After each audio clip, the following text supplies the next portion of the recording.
हिंदी भाषा 108 इसके अंतर्गत हिंदी भाषा भाग 1 पढ़ चुके हैं। हिंदी भाषा भाग 2 यह है और हिंदी भाषा भाग 3 आगे होगा। हिंदी भाषा भाग 2 में आप पढ़ेंगे कि वर्णों का वर्गीकरण यानी अक्षरों का वर्गीकरण। अक्षरों का वर्गीकरण 2 भागों में किया गया है। स्वर ध्वनियों का वर्गीकरण, व्यंजन ध्वनियों का वर्गीकरण। स्वर ध्वनियों का वर्गीकरण देखेंगे तो 3 भाग किए गए हैं, वहीं पे व्यंजन ध्वनियों का वर्गीकरण के 5 भाग किए गए हैं। इस वीडियो में आप बेहतरीन जानकारी इकट्ठा करेंगे और कंपटीशन के लिए सबसे बेहतर होगा। इसीलिए आप वीडियो में लगातार और अंतिम तक बने रहिए, सार्थक चीजें लेकर के जाएंगे, कंपटीशन की तैयारी जीत कर आएंगे।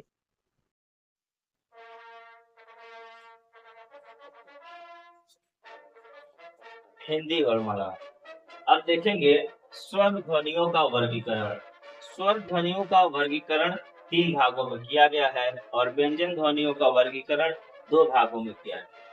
आप परिचित हो चुके हैं कि स्वर ध्वनियों को कितने भागों में विभाजित किया गया है? 3 भागों में। वो तीनों भाग हैं कोष्ठाकृति के आधार पर, जीभ के भाग के आधार पर, मुखाकृति के आधार पर। कोष्ठाकृति यानी स्वर ध्वनियों का उच्चारण जब हम ओठ की सहायता से करते हैं, उस चीज को कहते हैं कोष्ठाकृति के आधार पर। कोष्ठाकृति के आधार पर भी विभाजित किया गया है और कोष्ठाकृति के आधार पर स्वर ध्वनियों को हम लोग 2 भागों में विभाजित करते हैं। इसी प्रकार से जीभ के भाग के आधार पर, यानी जब स्वर का उच्चारण हम जीभ के द्वारा करते हैं या कोई स्वर जीभ के पहले भाग, मध्य भाग या अंतिम भाग कहाँ बोली जाती है, तो जीभ के आधार पर भी स्वर ध्वनियों को 3 भागों में विभाजित किया गया है। और तीसरे नंबर पे आता है मुखाकृति के आधार पर। मुखाकृति के आधार पर ध्वनियों को 4 भागों में विभाजित किया गया है। ठीक है। अब कोष्ठाकृति के आधार पर वापस आते हैं। कोष्ठाकृति के आधार पर वो दोनों भाग कौन है जिसके स्वर ध्वनियों का विभाजन किया गया है? तो वृत्तमुखी और दूसरा हो जाएगा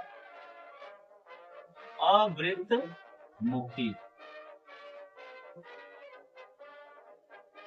इसको इस रूप में समझेंगे, जब हमारे होठ की आकृति वृत्त की तरह हो जाए, वृत्त की तरह ऐसे गोल हो जाए, तो उस चीज को बोलेंगे वृत्तमुखी। और जब हमारे होठ की आकृति वृत्त की तरह गोल नहीं होता है, तो उस चीज को हम लोग बोलेंगे अवृत्तमुखी। देखने वाली बात है कि वृत्तमुखी के अंतर्गत कौन कौन से स्वर आते हैं और अवृत्तमुखी के अंतर्गत कौन कौन से स्वर आते हैं। छोटा ऊ, बड़ा ऊ, ओ और अ आते हैं। और अवृत्तमुखी के अंतर्गत अ, आ, छोटी ई, बड़ी ई, ए और रे आते हैं। तो जब भी उच्चारण करेंगे जैसे उ, ओ, ओ, तो हमारे होठ की आकृति गोल हो जाती है, इसलिए वृत्तमुखी कहेंगे। इसके अलावा ये सारे स्वर अवृत्तमुखी कहलाएंगे। इसको इस तरीके से याद कर सकते हैं। वृत्तमुखी में जिसका आकार 3 की तरह है, 3 वृत्तमुखी में जिसका आकार 3 की तरह रहेगा, इस तरीके से रहेगा, तो समझ जाएंगे वो वृत्तमुखी। अपवाद के तौर पे याद रख लेना अ और आ को, कि अ और आ अवृत्तमुखी है, यानी कि हमारे होठ की आकृति वृत्त की तरह नहीं हो रहा है। बाकी ये चीजें तो वृत्तमुखी अवृत्तमुखी जो भाग हो जाएगा। वृत्तमुखी के अंतर्गत लघु उ, दीर्घ उ, ओ और अवृत्तमुखी के अंतर्गत अ, आ, छोटी ई, बड़ी ई, ए और री इसके अंतर्गत आएगा। दूसरा पॉइंट है जीभ के भाग के आधार पर। इसको हम लोग 3 भागों में विभाजन कर सकते हैं। 3 भाग वो हो जाएंगे कि जीभ के भाग के आधार पर, यानी कि जीभ का अग्र जो अ है, अ का उच्चारण करेंगे तो अ जीभ के मध्य भाग में आता है। इसके अलावा छोटी ई, बड़ी ई, ए और ऐ, ये जो चारों स्वर हैं ये जीभ के अग्रभाग से उच्चारित होते हैं। ई, ए, अर्थात हमारे जीभ के अगले हिस्से में तनाव ज्यादा होता है, इसलिए हम लोग इसे क्या कहेंगे? अग्रभाग से। इसके अलावा जितने भी हैं स्वर और वो दिखते तीन की तरह है, उन सभी को हम लोग क्या करेंगे, जीव के फर्स्ट भाग में वो आएगा जो दिखने में तीन की तरह होते हैं, जैसे कि किसकी तरह दिख रहा है, तीन की तरह दिख रहा है, नहीं दिख रहा, छोटा ऊ, बड़ा ऊ, ओ और आ जाएगा। कहीं कहीं आगर स्वर के अंतर्गत हम लोग रख लेते हैं फिर जो चंद्रबिंदी नहीं रहता है वो अभी कहीं ना कहीं फर्स्ट भाग में जीभ के पिछले वाले हिस्से से बोला जाता है। इस तरीके से जीभ के भाग के आधार पर स्वरों को हम लोग तीन भागों में विभाजित कर सकते हैं, अग्र भाग, मध्य भाग, पश्चिम। याद रखना है केवल और केवल मध्य भाग को, मध्य भाग में आएगा। इसके अलावा जितने स्वर की आकृति तीन की तरह दिखता है वो सभी फर्स्ट भाग में आएंगे। इस तरीके से ये भी याद कर सकते हैं, पहला दूसरा तीसरा, यानी तीसरा भाग यानी फर्स्ट भाग, इस तरीके से याद हो जाएगा तीन तीसरा भाग। ठीक है, अग्र भाग में याद कर लेना है, जो अग्र है यानी तीन की तरह नहीं दिखता है ये दोनों, मध्य में ये हो जाएगा। अब इसके आगे देखेंगे कि मुख आकृति के आधार पर, मुख की आकृति के आधार पर हम स्वरों को कितने भागों में विभाजित कर सकते हैं। ये सबसे महत्वपूर्ण चीज जब आप पढ़ेंगे मुखाकृति के आधार पर तो सबसे महत्वपूर्ण हो जाएगा, जो क्वेश्चन बनता है वो यही से बनता है। वेरी इंपॉर्टेंट लगा दे, वेरी इंपॉर्टेंट, बहुत ही महत्वपूर्ण है, क्योंकि जितना भी वनडे एग्जाम हो, टीजीटी पीजीटी एग्जाम हो, कोई भी एग्जाम हो, यही से पूछता है। तो मुखाकृति के आधार पर दो भागों में विभाजित कर सकते हैं, सम्मिलित स्वर और विपरीत स्वर, ये ध्यान रहेगा। पहला हो जाएगा समृद्ध स्वर और दूसरा हो जाएगा विपरीत स्वर। लेकिन जो समृद्ध स्वर आता है इसी का एक भाग हो जाएगा अर्ध,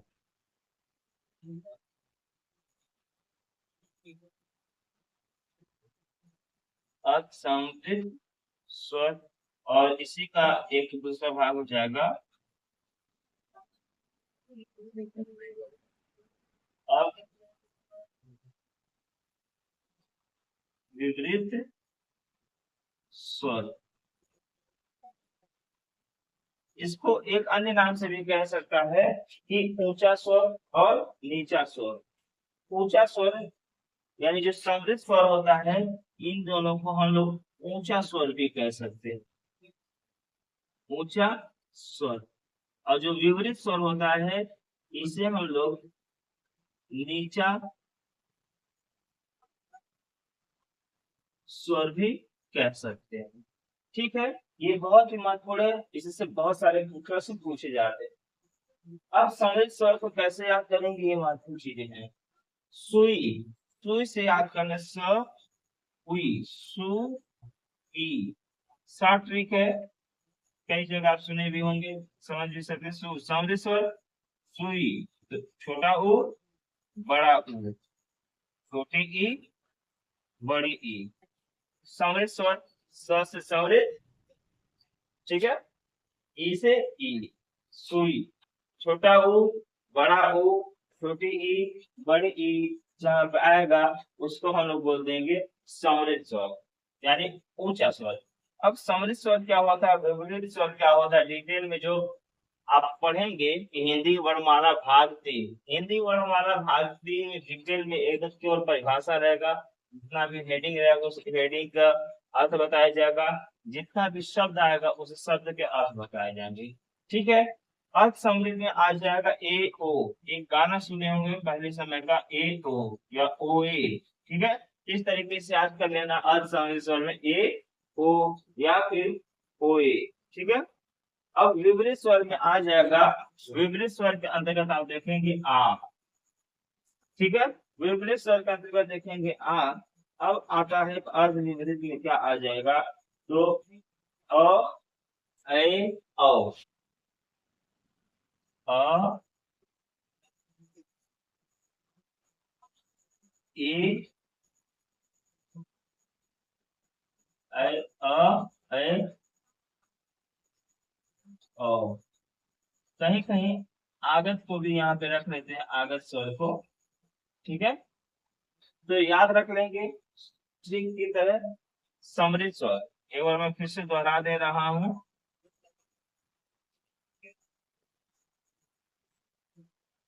मुखाकृति के आधार पर, मुख की आकृति के आधार पर स्वरों को हम लोग 4 भागों में विभाजित करते हैं। ये प्रश्न पूछ सकता है। पहला होता है ऊंचा स्वर, दूसरा होता है नीचा स्वर। ऊंचा स्वर को भी 2 भागों में विभाजित किया गया है, समृद्ध स्वर, अर्ध समृद्ध स्वर। नीचा स्वर को विपरीत स्वर, अर्ध विपरीत स्वर। अब समृद्ध स्वर के अंतर्गत आ जाएगा आपका छोटा ऊ, बड़ा ऊ, छोटी ई, बड़ी ई। समृद्ध स्वर का ऐसे याद कर सकते हैं सुई से, स से समृद्ध स्वर, उई, फिर छोटा ऊ, बड़ा ऊ, सु में छोटा ऊ, बड़ा ई, छोटी ई, बड़ी ऊ। अर्ध समृद्ध को याद कर लेना है ओए या ए ओ, ओए या फिर ए ओ के रूप में भी याद कर सकते ओए। अक्सर लोग बोल ही देते ओ ए। विपरीत स्वर में आ रहेगा, इसके अलावा जो बच जाएगा अ, ए, औ, वो सभी आ जाएगा आपका अर्ध विपरीत स्वर में। इस प्रकार से स्वर ध्वनियों का वर्गीकरण हो। फिर से दोहरा दे रहा हूँ। ओष्ठाकृति के आधार पर 2 भाग है, वृत्तमुखी, अवृत्तमुखी। जीभ के भाग के आधार पर 3 भाग हो जाएंगे, अग्र भाग, मध्य भाग, पश्च भाग। मुखाकृति के आधार पर 4 भाग हो जाएंगे, समृद्ध स्वर, अर्ध समृद्ध स्वर, विपरीत स्वर, अर्ध विपरीत स्वर।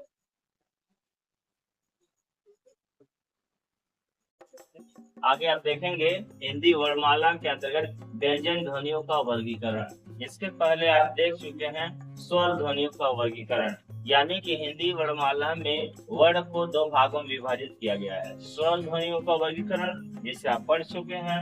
अब देखेंगे व्यंजन ध्वनियों का वर्गीकरण। स्वर ध्वनियों के वर्गीकरण को 3 भागों में विभाजित किया गया था। ठीक उसी प्रकार से व्यंजन ध्वनियों के वर्गीकरण को 5 भागों में विभाजित किया गया है। पहला भाग उच्चारण स्थान के आधार पर। जब किसी भी व्यंजन का हम लोग उच्चारण करते हैं तो मुख में उसका स्थान कहाँ पे होता है, जैसे कंठ, तालव्य, मूर्धा, दंत, ये सारी चीज। जैसे क बोला जा रहा है, क मुख में किस जगह से, मुख में तालु के स्थान से या फिर दंत के स्थान से या फिर कंठ से बोला जाए क। ठीक है, तो वो कहलाएगा उच्चारण स्थान के आधार पर व्यंजन ध्वनियों का वर्गीकरण। दूसरा है प्रयत्न के आधार पर। प्रयत्न के आधार पर व्यंजन ध्वनियों का वर्गीकरण। इसको इस रूप में जान सकते हैं कि किसी भी व्यंजन को बोल रहे हैं तो हम कितना प्रयास कर रहे हैं, मुख से कितना वायु बाहर निकल रही है, कब वायु कम निकल रही है, कब ज्यादा निकल रही है। इस चीज को हम कहेंगे व्यंजन ध्वनियों के आधार पर, प्रयत्न के आधार पर व्यंजन ध्वनियों का वर्गीकरण। तीसरे नंबर पर आता है स्वर तंत्रियों में। ध्यान से देखेंगे, स्वर तंत्रियों में उत्पन्न कंपन के आधार पर व्यंजन ध्वनियों का वर्गीकरण। गले के अंदर एक स्वर तंत्र होता है, मांस का छोटा सा टुकड़ा की तरह यहाँ पे होता है। अगर ध्यान से देखेंगे गले में, तो वो उसके हिलने के आधार पर देखेंगे कि व्यंजन ध्वनियों का वर्गीकरण क्या है।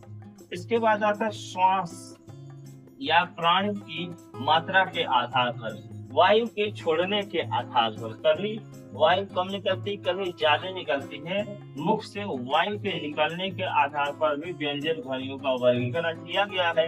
और 5वें पर आता है वायु की नासिका से निकलने के आधार पर। अभी तक तो हम लोग बात कर रहे थे मुख से निकलने के आधार पर। अब देखेंगे वायु जो है हमारी नाक से कब निकल रहा है, कब नहीं, या कौन से ऐसे ध्वनि है अक्षर है जिसको उच्चारण में वायु नाक से निकल रहा है, और कौन से ऐसे अक्षर या वर्ड है जिसको उच्चारण में वायु नाक से नहीं निकल रहा है। ऐसे ध्वनियों का, ऐसे व्यंजन ध्वनियों का वर्गीकरण। तो व्यंजन ध्वनियों का वर्गीकरण कितने भाग किए गए हैं? 5 भाग किए गए हैं। और प्रत्येक भाग को हम लोग डिटेल में देखेंगे कि कौन कौन से ऐसे अक्षर हैं जो इसके अंतर्गत आते हैं। ठीक है, हिंदी वर्णमाला में स्वर ध्वनियों का वर्गीकरण आप लोग देख चुके हैं। अब देखेंगे व्यंजन ध्वनियों का वर्गीकरण। व्यंजन ध्वनियों का वर्गीकरण 5 भागों में किया गया है। पहला भाग है उच्चारण स्थान के आधार पर व्यंजन ध्वनियों का वर्गीकरण। उच्चारण स्थान के आधार पर इसमें ये समझना है कि जब भी कोई व्यंजन हम लोग बोलते हैं तो हमारे मुख में कौन से स्थान से वो व्यंजन बोली जाती है, वह अक्षर कौन से स्थान से बोली जाती है, इसी चीज को हम लोग बोलेंगे उच्चारण स्थान के आधार पर व्यंजन ध्वनि का वर्ग है। कई भागों में विभाजित किया गया है, आप स्क्रीन पे देख सकते हैं। जैसे कंठ, कंठ मतलब गला। मैं पहले आपको स्पष्ट कर दूं, यदि उदाहरण के तौर पे मान लें हमारे मुंह का आकार इस तरीके से हो, ये जीभ हो हमारा यहाँ पर, ठीक है, तो ये हमारा गला हो जाएगा यहाँ पे, ये हमारा तालू वाला स्थान हो जाएगा, ये तालू का पिछला हिस्सा हो जाएगा, तालू का अगला हिस्सा हो जाएगा, यहाँ पे दांत हो जाएंगे इस तरीके से, और यहाँ पे हमारा होंठ हो जाएगा, ठीक है, ये और ये हिस्सा आपका होंठ हो जाएगा। कंठ उसे कहेंगे जब हम कोई भी ध्वनि बोलते हैं व्यंजन और गले से निकलता है, उसे हम लोग कंठ बोलेंगे। ताला उसे बोलेंगे कंठ होगा, ताला पे जो पूरा तालू होता है, तालू का छत होता है, तालू के छत के पिछले वाला जो हिस्सा होता है, इस यहाँ से जो ध्वनिया यहाँ के सहायता से हमारा जीव स्पर्श करता है, उसे हम लोग ताला भी बोलेंगे। मूर्धन्य उसे बोलेंगे तालू का अगला हिस्सा, छत का अगला हिस्सा, जब हमारा जीव उसको स्पर्श करता है, उसे हम लोग मूर्धन्य ध्वनि बोलेंगे। दंत ध्वनि उसे कहेंगे जब हमारा जीव दांत को स्पर्श करता है, दांत के सहारे ध्वनि बोला जाता है, उसे हम दंत कहेंगे। ओष्ठ ध्वनि उसे कहेंगे जब हम किस ध्वनि को उच्चारित करते हैं और हमारे दोनों होंठ आपस में स्पर्श करते हैं, दोनों होंठ के सहायता से बोले जाते हैं, ऐसे व्यंजनों को ओष्ठ व्यंजन कहेंगे। अगला आ जाएगा वर्ष, अर्थात जब हमारा जीव का अगला हिस्सा दांत और मसूड़े को समान रूप से स्पर्श करेगा, उस चीज को वर्ष कहेंगे। उसके बाद आ जाएगा दंतोष्ठ, यानी कि जीव जब हमारा दांत और होंठ दोनों को स्पर्श करेगा, उसे दंतोष्ठ कहेंगे। स्वतंत्री, गले के बीचों बीच में जो एक मांस का छोटा सा टुकड़ा रहता है, उसमें जब कंपन होता है, उस चीज को हम लोग स्वतंत्री कहेंगे। उच्छित आपको पता ही है, पेड़ा और ड़ को उच्छित करते हैं। उच्छित का अर्थ ये हो जाएगा जीभ ऊपर उठकर झटके से नीचे आती है।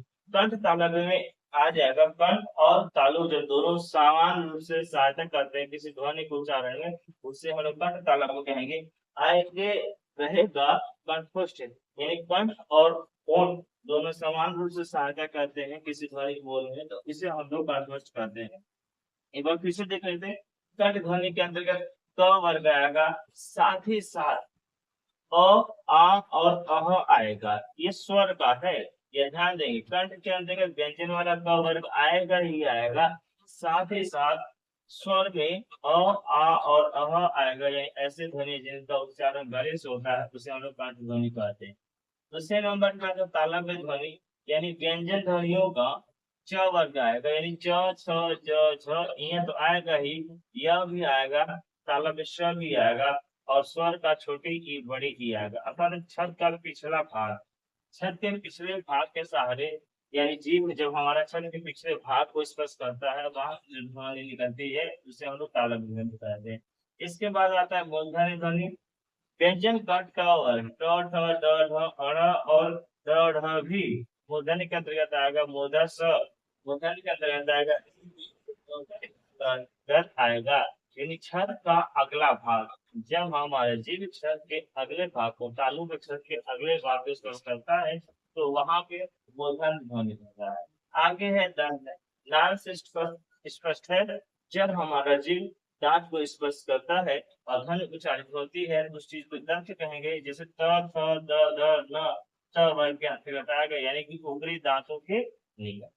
ओष्ठ, यानी जब जिस ध्वनि के उच्चारण में हमारे ओठ की सहायता होती है, दोनों होठ आपस में स्पर्श करते हैं, तो उसे हम लोग ओष्ठ कहेंगे। जैसे क वर्ग क प ब ब म, और स्वर क का सम कर दिया जाएगा बड़ा। इसके बाद आता है वर्ष, बताया गया दंत और मसूड़ा दोनों को एक समान रूप से सहयोग करता है, जीव हमारे दोनों का समान रूप से स्पर्श करता है, जिसके अंदर स र ल तो आएगा ही, यहाँ पे आगत ज है, जब बोलेंगे तो ये भी इसके अंतर्गत आ जाएगा। दंतोष्ठ में ऊपरी दांत निचला हो, दंतोष्ठ में ऊपरी दांत निचला हो जो मिल करके जिस ध्वनि को उच्चारण करता है, उसके अंतर्गत आ जाएगा व और फ। स्वतंत्र प्रसिद्ध ही है, ह का उच्चारण स्वतंत्री है।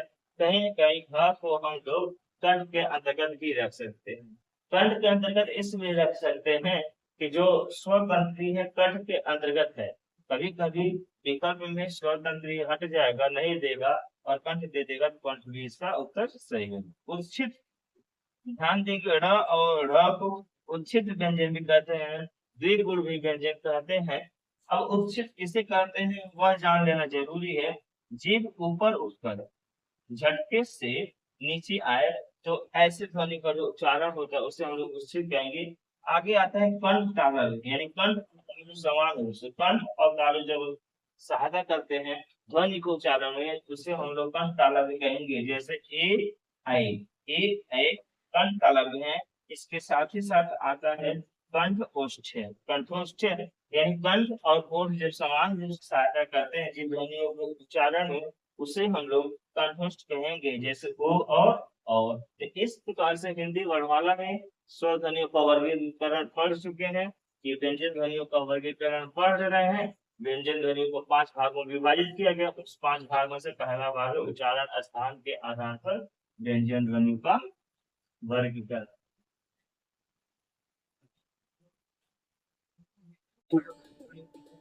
देवनागरी लिपि एक वैज्ञानिक लिपि है, यानी कि हिंदी भाषा जैसी बोली जाती है वैसे ही लिखी जाती है। व्यंजन ध्वनियों का वर्गीकरण में जो दूसरा वर्गीकरण है, प्रयत्न के आधार पर व्यंजन ध्वनियों का वर्गीकरण होगा। इसको निम्नलिखित भागों में विभाजित किया गया है। पहला है स्पर्शी व्यंजन।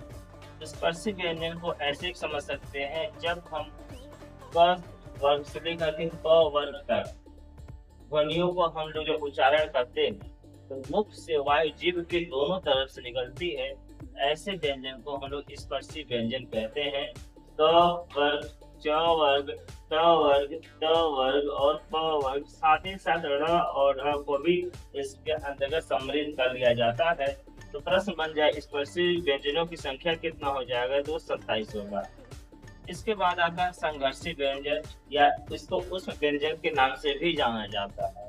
जब वायु हमारे मुख से निकलती है लेकिन संघर्ष के साथ निकलती है, घर्षण के साथ निकलती है, या साधारणतः से ज्यादा मुख से वायु निकलती है, तो ऐसे व्यंजन को संघर्षी या उस व्यंजन कहते हैं।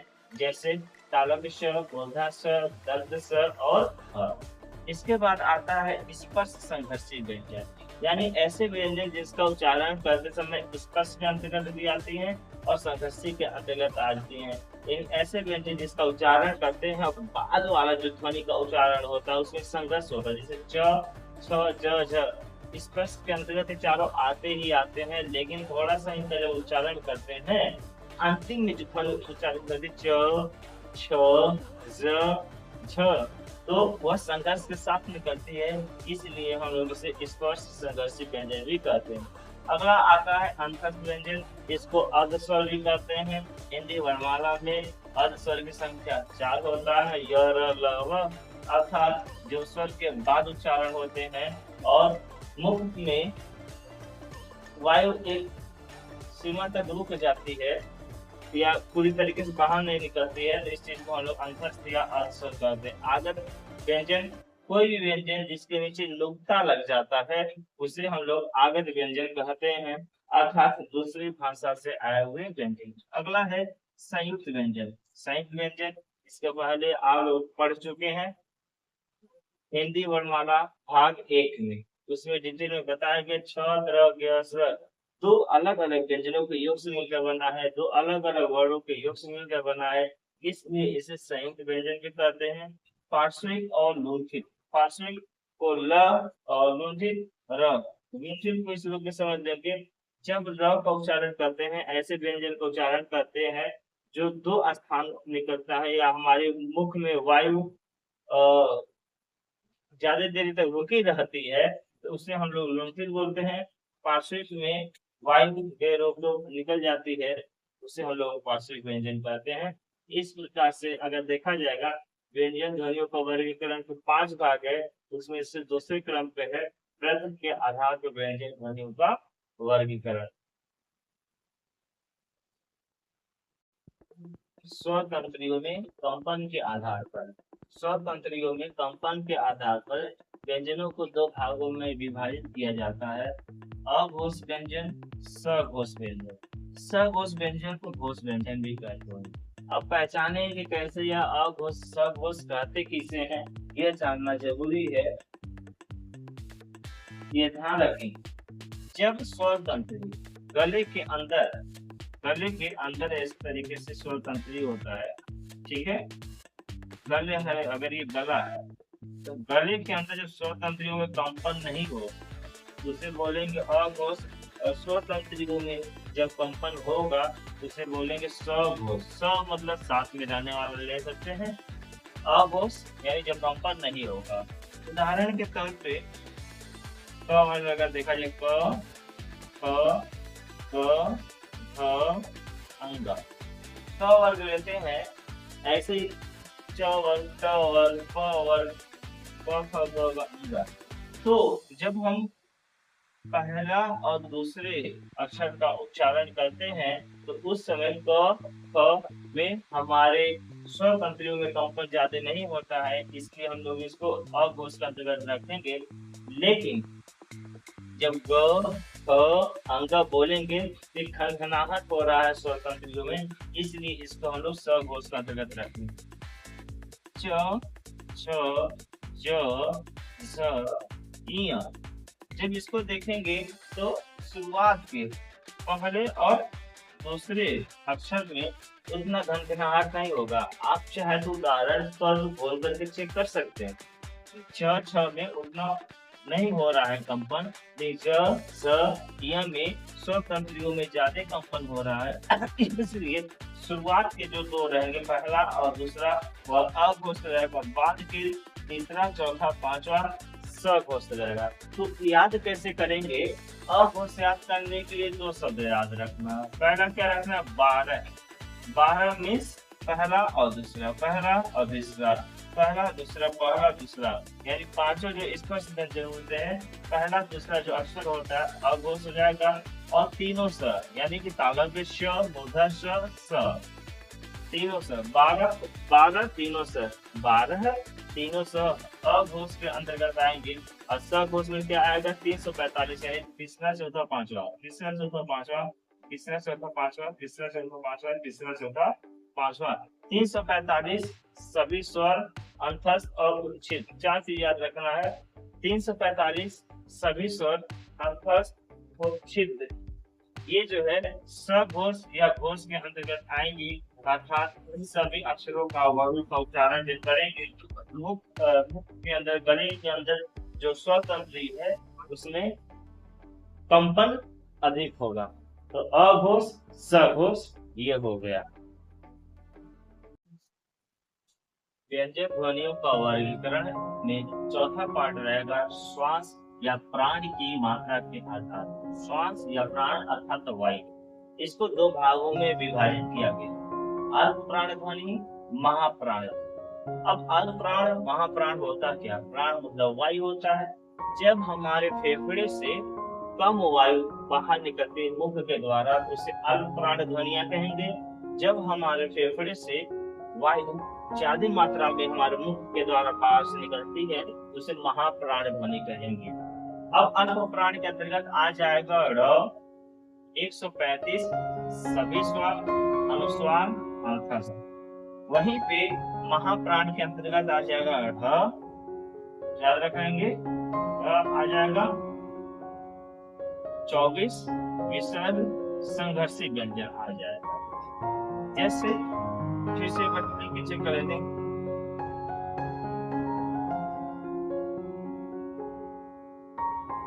ये लिखा गया है क ख ग घ अंगा, यानी कि 135 जो लिखा गया यहाँ पे समझे, यानी पहला, तीसरा और पांचवा जो व्यंजन है इसको हम लोग अल्प प्राण के अंतर्गत रखेंगे। चाहे तो उदाहरण के तौर पे बोल के देख सकते हैं, क ख ग घ अंगा। क बोल रहे हैं तो कम वायु निकल रही है, दबाव कम पड़ रहा है, इसे हम लोग अल्प प्राण के अंतर्गत रखेंगे। ठीक है, ऐसे ही च छ ज छ इया, अगर देखा जाएगा तो च ज और इया, क्योंकि विषम याद करने के लिए एक और तरीका लगा सकते, विषम 1 3 5 विषम है तो अल्प प्राण के अंतर्गत आएगा। 2 4 सम है तो महाप्राण के अंतर्गत आएगा, यानी दूसरे और चौथे नंबर पे जो व्यंजन आएगा वो महाप्राण कहलाएगा। पहले तीसरे पांचवें नंबर पे जो आएगा वह अल्प प्राण कहलाएगा। ड़ तो हम लोग अल्प प्राण के अंतर्गत रखेंगे, ड़ को महाप्राण के अंतर्गत रखेंगे। अल्प प्राण में सभी स्वर अल्प प्राण के अंतर्गत आ जाएंगे। अनुस्वार जो अंक की मात्रा होती है अल्प प्राण के अंतर्गत आ जाएंगे। अंतस्थ ये भी अल्प प्राण के अंतर्गत आ जाएंगे।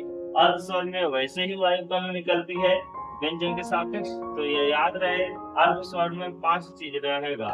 ड़ 135 सभी स्वर अनुस्वार अंतस्थ, ठीक है। महाप्राण में 4 चीज ड़ 24 विसर्ग और संघर्ष व्यंजन। संघर्ष व्यंजन यानी कि तालब से, मूर्धा से, दंत से और इस प्रकार से समाप्त होता है व्यंजन ध्वनियों का वर्गीकरण, जो चौथा भाग है श्वास तथा प्राण की मात्रा के आधार पर। व्यंजन ध्वनियों का वर्गीकरण 5वां भाग है वायु के नासिका से निकलने के आधार पर। 2 भागों में विभाजित किया गया, अनुनासिक, निम्नासिक। अनुनासिक के अंतर्गत जो वायु निकलता है नाक दोनों से एक समान रूप से निकलता है, इसलिए इसको अनुनासिक कहते हैं। पंचमाक्षर जो होते हैं ये अनुनासिक के अंतर्गत आए। निम्नासिक ऐसे अक्षर, ऐसे शब्द जिनका उच्चारण करते समय वायु केवल हमारे मुख से केवल हमारे मुख से बाहर निकलता है, नाक से बाहर नहीं निकलता है, तो ऐसे अक्षरों को हम लोग निम्नासिक कहते हैं। यानी कि वायु की नासिका से निकलने के आधार पर 2 भाग है, अनुनासिक, निम्नासिक। अनुनासिक में नाक और मुख से वायु समान रूप से बाहर निकलती है, जैसे पंचमाक्षर। निम्नासिक में वायु के मुख से निकलती है, नाक से नहीं निकलती, जैसे आप इधर उधर कैसे आदि व्यंजन आ जाए। इस प्रकार से हिंदी वर्णमाला में स्वर ध्वनियों का वर्गीकरण समाप्त होता है। वीडियो में अभी तक बने रहे हैं, बहुत अच्छी बात है। और हिंदी वर्णमाला का भाग 3 भी आएगा। जी हाँ, भाग 1, भाग 2, भाग 3। और इस चैनल के प्लेलिस्ट में जरूर जाएं, ताकि वर्णमाला से संबंधित छोटी से छोटी, बड़ी से बड़ी अपडेट आपको मिल सके। हिंदी वर्णमाला जो भाग 3 रहेगा, इसमें जितने शब्द हैं, परिभाषा है, हेडिंग है, सबको डिटेल में दिखाया जाएगा। अभी तक यदि आप बने हुए हैं, वीडियो को आपको लगा हो, वीडियो को सब्सक्राइब करें, शेयर करें, कमेंट करें।